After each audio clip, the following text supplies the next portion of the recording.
छठिया बरतिया खातिर धान कूटो है। अइले छठिया बरतिया खातिर धान कूटो है।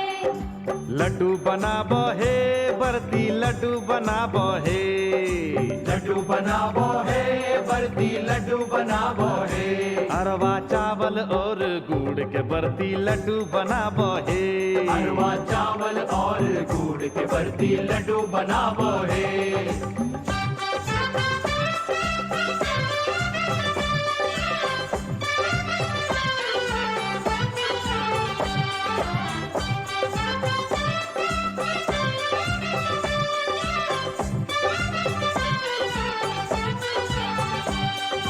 जय जय जय मैया की जय जय जय। गेहूं पीसो है बहिना गेहूं पीसो है।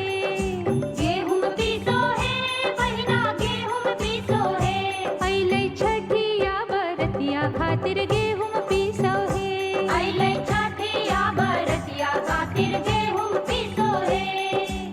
ठकुआ बनाबो हे परवैतनी पूड़ी पकाबो हे। ठकुआ बनाबो है परवतनी पूरी पकाबो है। गेहूं आटा गुड़ घी से बरती ठकुआ बनाबो हे।